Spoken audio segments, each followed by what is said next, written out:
fiery horse with the speed of light, a cloud of dust, and a hearty hi-yo Silver, the Lone Ranger.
With his faithful Indian companion Tonto, the daring and resourceful masked rider of the plains led the fight for law and order in the early western United States. Nowhere in the pages of history can one find a greater champion of justice. Return with us now to those thrilling days of yesteryear. From out of the past come the thundering hoofbeats of the great horse Silver. The Lone Ranger rides again. Come on, Silver. Let's go, big fellow. I'm Silver. Hooray!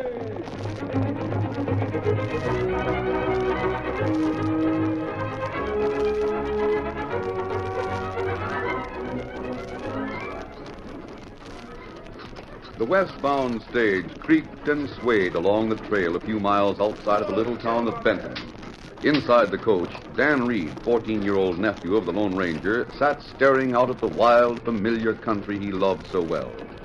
Finally, the only other occupant of the coach, a pleasant-looking man, turned to Dan and spoke. You're mighty quiet there, youngster. Rather young to be traveling alone through this country. I live out here, sir.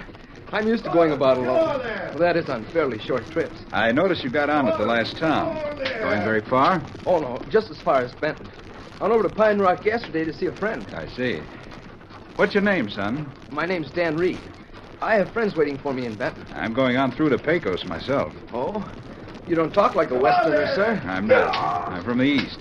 Going out to visit an uncle of mine who owns a ranch there. What are you staring at there? That ring you have on, sir, I didn't mean to stare, but... That's all right. Lots of people notice that ring. It's quite unusual. Here, look at it closely if you like. Oh, thank you. Golly, that's a beauty. But... That design is the family crest there. Gee. Looks like a rearing stallion on each side, and a hand holding a torch in the center. Those look like horses, Dan. They're supposed to be unicorns. Sort of a horse with a single horn. Oh, yes, I've read about them. It looks like there's printing along the bottom edge. You have good eyesight to see that. It's the family motto in Latin. Servabo fidem. Servabo fidem. Yes, I can make out the letters. What does that mean, sir? It means, I will keep faith. It's a good motto to live by, Dan. Mighty good. I'll remember it. Here's your ring back. This ring has been handed down from father to son through the family. I always wear it because What's going on? Golly, it's a holdup. Oh, hold there! Oh, hold there! All right, you. Throw down that express sack and be quick about it. It is a holdup. Golly, there's three of them, and they're all masked. There's the sack, mister. There's nothing else of value. Not a thing. How many in the coach? 2 of them, man and boy. Tell them to get out, good. Right, boy. I'll get them out. Get up there. All right, you in there. Both of you get out with your hands raised. Come on, get moving. Come on, son. Don't be frightened. I'm not frightened. I haven't anything to lose. Keep going, Curly. Oh, there. Oh.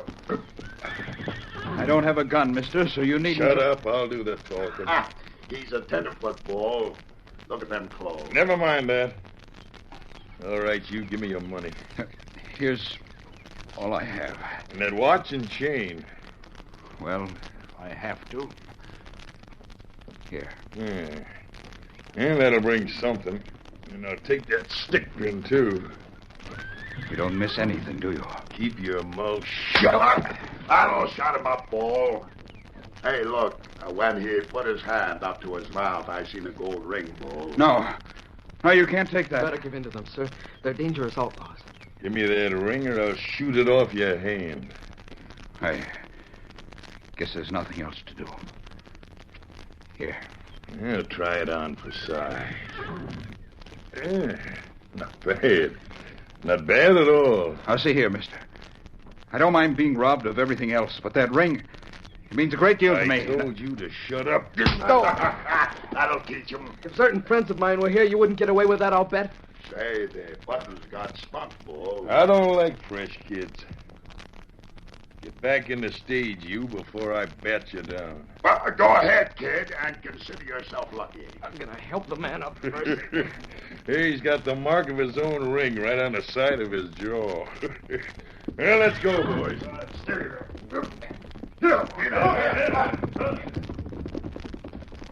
You all right, sir? I'm all right now, Dan. Out here, outlaws like that are usually killers. I guess we're lucky. Someday they'll get what's coming to them. Better get back inside there so that we can go on. You tell the sheriff in Benton what happened. Don't reckon it'll be much use. Ain't the first time I've been held up. Get in. Let's get going. Come on. Might as well. You're a brave lad, Daniel. Your warnings kept me from losing my head and perhaps getting a bullet instead of a blow. I've heard a friend of mine say, hot words are no match for hot lead, sir. Your friend is very wise. If I ever get that ring back, I'm going to send it to you. Golly, I'd sure like to have it. And I'll always remember that motto. Sir Wabo Feedham. I will keep faith. That's it, all right. Hey, back there. You all set to go? Yes. Get started, driver. Get up! Get up there! Get up there!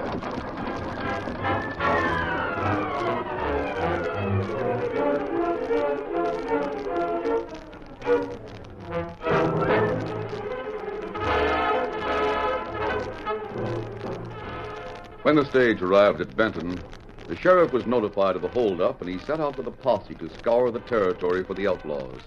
Meantime, Dan was met by Tonto, Indian companion of the Lone Ranger.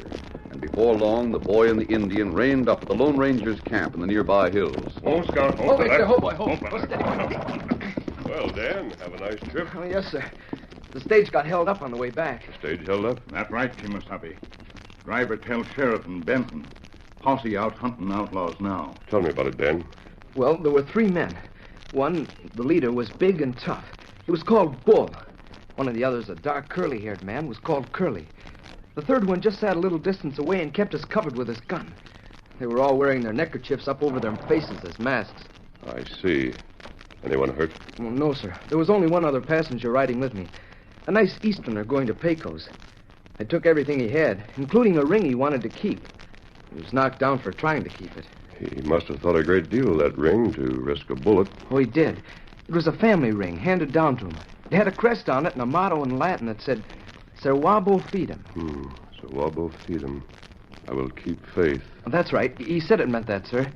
And he said if he ever got the ring back, he wanted me to have it, because I warned him to be careful and not talk back to the outlaws. That's nice of him, Dan. Having that motto with you all the time would remind you to keep faith with your own ideals and with people who put their trust in you. Who is the man? His name is Marvin. He's going to visit in Pecos at the Double Bar Ranch. I see. If the outlaws are caught, he'll be needed as a witness. Well, you've had quite an experience. I guess you're about ready for supper. Yes, sir, I sure am. Good. You and Tonto feed the horses. By that time, I'll have supper ready for us. Then you can tell us more about your trip.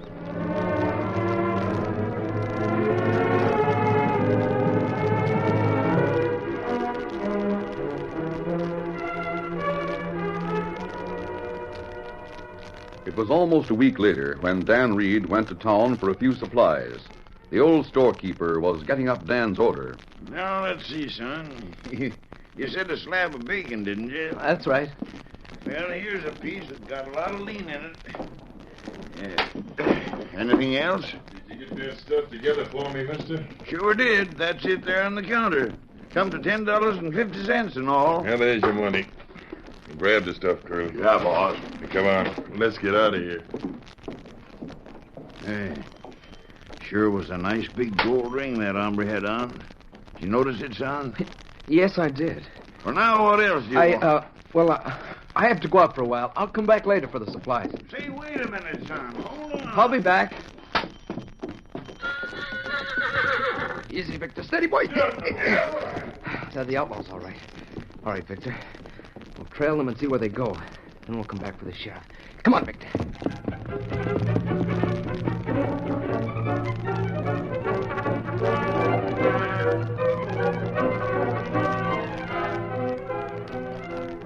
It was almost sundown when Tonto entered the general store in Benton. What can I do for you, Indian? Well, me look for boy. Him come here today. Now, look, Indian. Lots of kids running in and out of here all day long.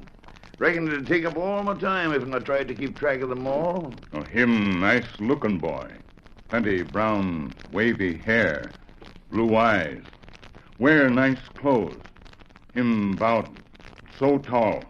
Say, I'll bet that's the button that run out and left his order here on the counter this afternoon. There it is, right there. Sugar, coffee, bacon, cornmeal. Uh-huh. That's what him come to buy. Why him go out? Darn if I rightly know, Injun. You see, two hombres come in to pick up their supplies. As they went out, I see the boy watching them. I says, sure was a nice big gold ring that hombre had on. Did you notice it, son? He says, yes, I did. Then he runs on out after him, saying he'll be back. But he didn't come back. Oh, that's not good. And me take supplies. Here money.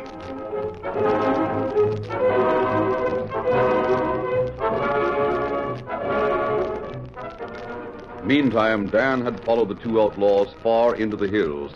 Finally, they left the main trail and turned down the side of a hill. Dan waited a few minutes, then followed. Soon he reached the edge of a shallow creek, and then he reined up in amazement. Oh, Victor, oh, boy. Golly. Dan was gazing into a small canyon, the floor of which formed the bed of the creek. Sheer rock walls about 15 feet high rose on either side and curved to form a horseshoe at the far end. No, they came this way, Victor. But if they did ride up this creek, there's nothing at the end but that big waterfall. They couldn't go any further. They aren't in sight anywhere. Golly, it sure is funny. Looking for somebody, kid? What? Who said that? You think it was a ghost? Again. Whoa, fella.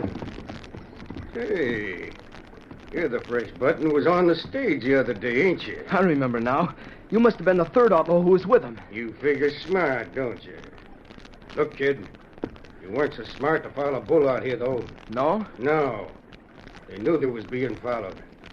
I was on watch, and Bull signaled me to bring you to the hideout. But where did they go? Where could... Fooled you, didn't they? This is the back way into our cave hideout. They come this way when they want to fool snoopers. There's no way out of this canyon except to go back. Oh, yes, there is. That waterfall makes a perfect curtain over an entrance into our cave. We call it the back way. There's another entrance on the other side of the hill. So that's it. Yes, that's it. I can tell you because it won't matter. You won't ever tell anyone. Now start riding up the creek and head right through the middle of that waterfall. Get going. Come on. Yeah. You're going into that cave, Button. But if I know Bull, you haven't much chance of ever coming out of it alive.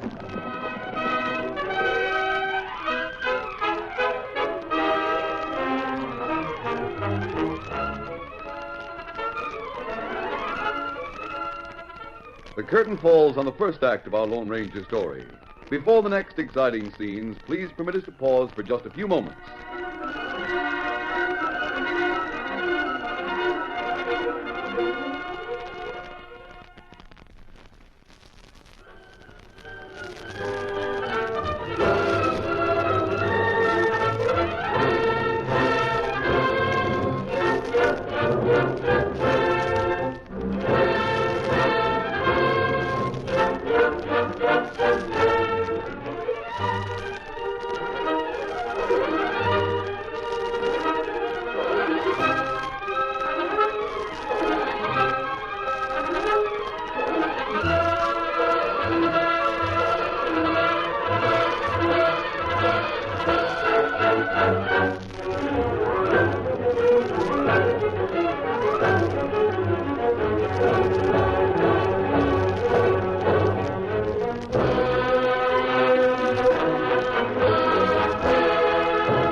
Now to continue our story. Under threat of the gun in the outlaw's hand, Dan headed Victor up the shallow creek toward the waterfall at the end of the canyon. They rode through the waterfall and reined up. Holy cow, boy, ho. Oh, there, boy. Oh, steady up. Well, I'll be. The kid we saw on the stage a few days ago. Yeah, the young maverick followed you and Curly all the way from Benton, boss. He'll be sorry he did. Get off that horse, kid. I'm not afraid of you. None of your back talk, Hold or... it, Bull. He is just a kid. Just leave him to me. I'll see he don't get away. Why, we can use him to take care of the horses and things like that around here. It ain't safe, boss. You better not let him do that. Shut up, you, or I'll shut you up for good. Now get out of here pronto, I'll let you No have it. need to get tough, Curly. Hey, listen here, Curly. Why the sudden interest in this young coyote? Well, I had a kid like him once. Before the ranchers drove us nesters out of Pecos Valley. And my kid, well, he got in the way of a rancher's bullet. Then I turned outlaw. I can't stand seeing anyone pick on a kid, Bull. Remember that. Otherwise, I'm with you in anything you do. Thanks, mister. Now go ahead. Pamper the little sneak. But keep him out of my way. And make sure he don't get away, Curly. I'll hold you responsible for that. Meantime, after learning from Tonto that Dan had taken it upon himself to follow the outlaws, the Lone Ranger left camp with his Indian companion in hopes of cutting sign on Dan and the men he was following. They hunted all night without success, and it was after dawn the next morning when they returned to their camp to get some food. As they sat over their breakfast, Tonto spoke. You not eat, Kimasabi. That not good. I'm really worried about Dan, Tonto. We find Dan somehow, and we make outlaws sorry if them hurt him. I'm sure they're holding Dan, Tonto. If they do hurt him, I'll make them wish they'd never been born. There must be some way to track them down. We've got to do it soon. No, not right. We'll ride back to town and try again to pick up their trail. I'll circle around the outskirts of the town. You try to find out what you can at the store. Well, storekeeper not remember what men look like that Dan follow. I know. He couldn't tell you anything last night. But he may recall some detail this morning. Or perhaps one of them will return for more supplies and he'd recognize him. No. Me go to store. Maybe find out something. Or you try find trail of Dan outlaws. We'll leave right now. Here's Silver. Here, Scout. Here, fella. The big fellow. We'll find them one way or another. Come on, Silver. Get him up, Scout.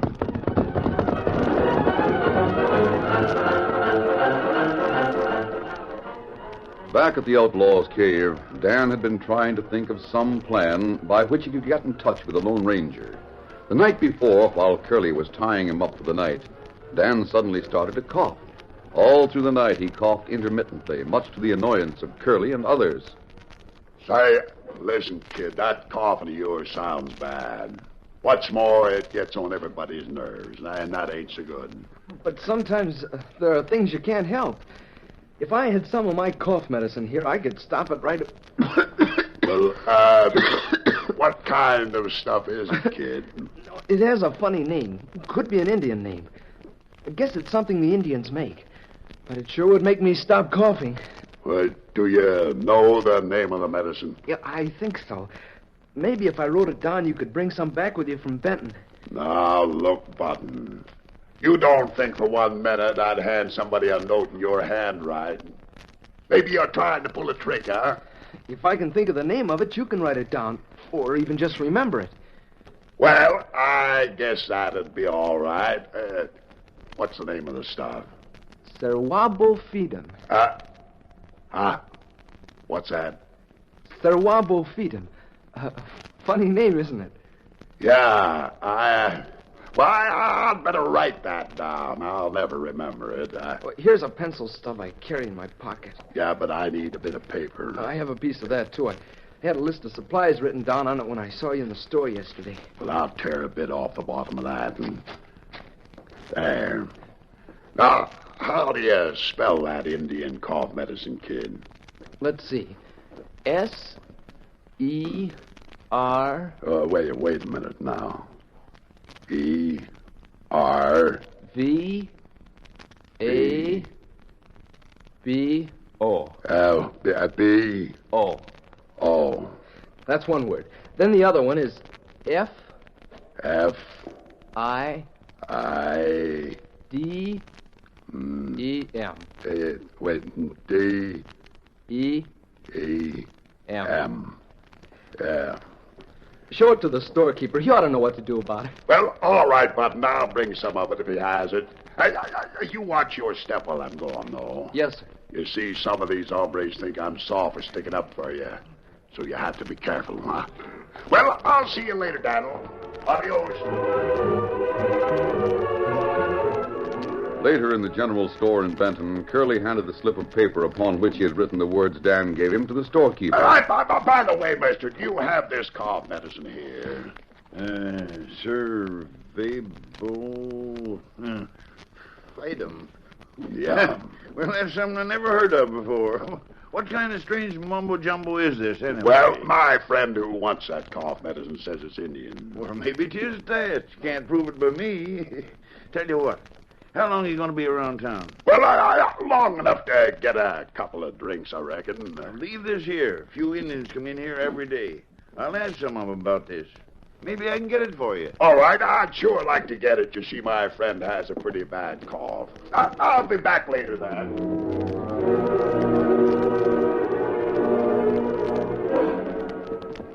It was almost noon when Tonto rode in fast to join the Lone Ranger at the edge of town. Oh, Scout. Oh, fella. You have news, Tonto? That's right.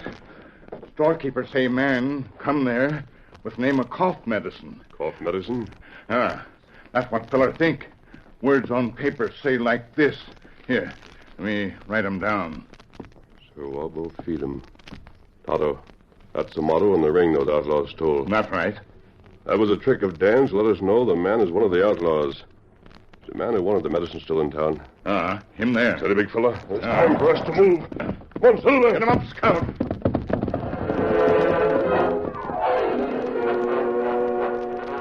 A short time later, Curly rode into the cave through the front entrance and approached the place where Dan was working under the watchful eyes of Bull and Tex. Oh, there. Oh, boy.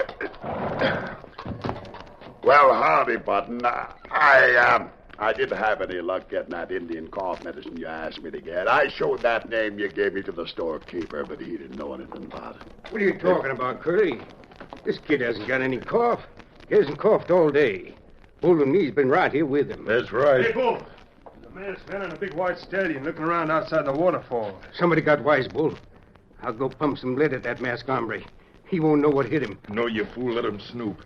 He won't guess about the entrance behind the waterfall if we let him be. Hey! Stop that kid! In here behind the falls! Help! Help! Shut up, that dirty little maverick. Help! I'll crack your skull with this gun, No, but... you won't. Bull, Jim, help me. Curly's going loco. Masked man's coming in. Curly, forget that kid. I'll make Tex forget him. All right, get behind me, Button. I'm on the kid's side. Gun him down, the masked man. Oh, Curly shot me. I'll gun him and the kid, too. No, you won't. Oh, my leg. Somebody came in the other way. Tonto, you heard the shooting. Dan, are you all right? Yes, sir. I'll help Tonto with the rest. Tonto, back here. We give up. We give up. Oh, fella. We catch him by surprise, Kimasabi. Yes. Now, all of you line up. We're taking your guns. Drop them. You there. Get over with the others. Oh, wait, please, sir. This is Curly. He saved my life and fought on our side. I appreciate that, Curly. And that fact will be taken into consideration when you and the others go on trial. All right, Tonto. We'll take these outlaws to town and turn them over to the sheriff.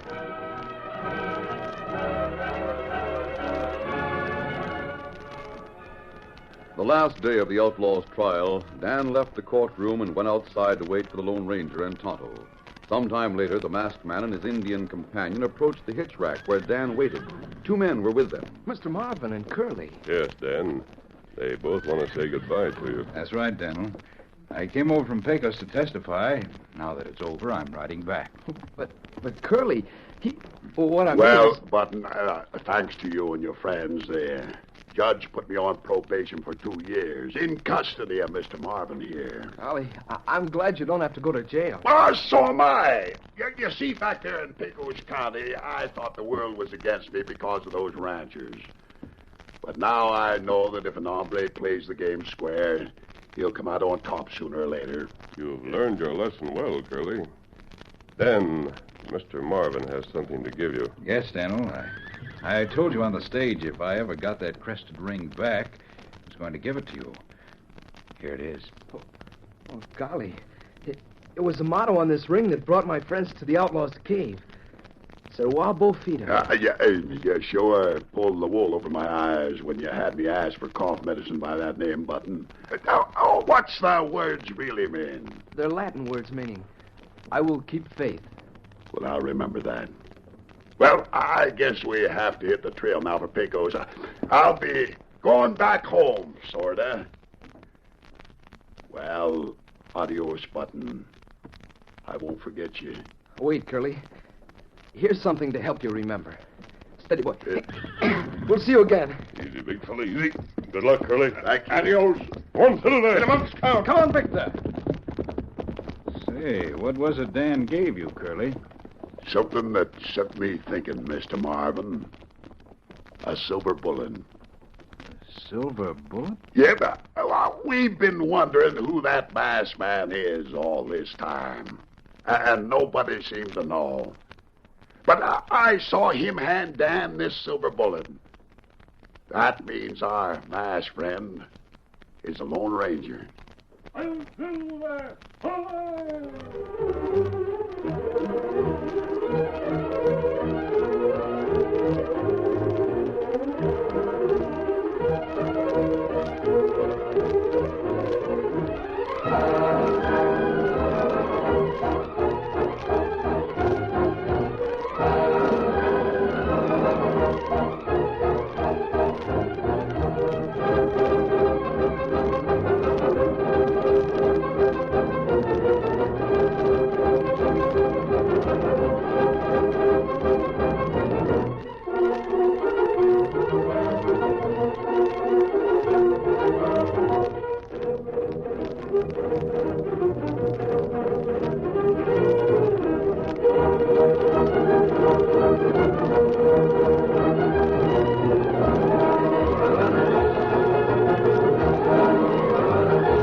The story you have just heard is a copyrighted feature of the Lone Ranger Incorporated.